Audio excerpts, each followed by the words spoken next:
Welcome to the Performance Centre here at West Wilts. Just back in here to have a look at one key component that I think a lot of people overlook. It's a very, very simple area of your technique, but it can play a massive role in how well you strike it, the direction of your shot, and how far you're going to hit it. Now, I've got the driver because this is a good example of the distance gained and distance lost by this factor of your technique. And that factor is simply the grip pressure. A lot of people have written about the grip pressure and how tight we should be holding the club, how loosely we should be holding the club. Many analogies made with regard to tubes of toothpaste, small birds, feel like you're gripping the club really tightly, 100% pressure, then slackening it off to 0 and then finding somewhere in the middle. There's lots of things that have been talked about, written about and tried, but one thing is for sure, we don't want the club too tight. That's really important. That restricts our movement in our golf swings, restricts our muscles, obviously, from working in the way that we want them to. And also what it does is it pulls us upwards. So if we're standing to that golf ball and we grip the club tightly, it straightens our body, pulls us up, shortens the muscles in our forearms, which then makes us hit either the thin shot or, at worst, the top.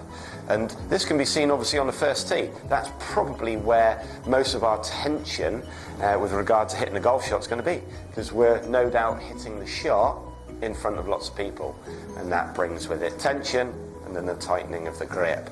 So the key thing is, before you actually take the club back, so the last thing that you do, just take a little bit of tension out of that grip pressure just to help you to get that freedom of movement. That's the key. Everyone's grip pressure is going to be slightly different because we're all built differently. But if you can achieve that freedom of movement in the swing, then that's going to make your shot a lot easier. And obviously, like I say, you're going to hit it that much further. So I'm going to hit 2 shots. One with a really tight grip. That's the first shot I'm going to hit. The second one is my normal grip, so nice and free, so I got movement in my hands, so my body and my arms, and particularly my shoulders, don't feel tight, so I can make a free swing. You'll notice rhythm change as well when you grip it tight. It gets snatchy and jerky. So here we go. Grip pressure tight. Didn't release a club head on that one. Couldn't get through it in the way that I wanted to. I haven't hit the ball very far, which is understandable, but also I've created a massive slice. Just couldn't get that club releasing away from me, i.e. turning into a square position as I hit it. Right, let's bring that ball back.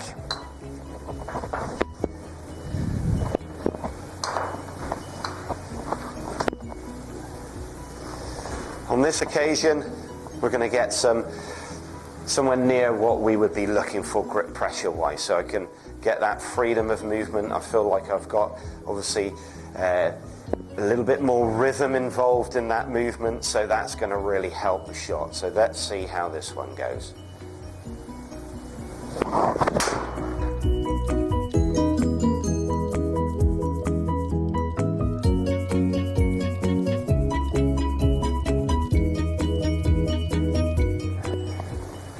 As we can see on the screen, completely different golf shot. A lot freer, it's gone down the centre, and we've hit it that little bit further as well.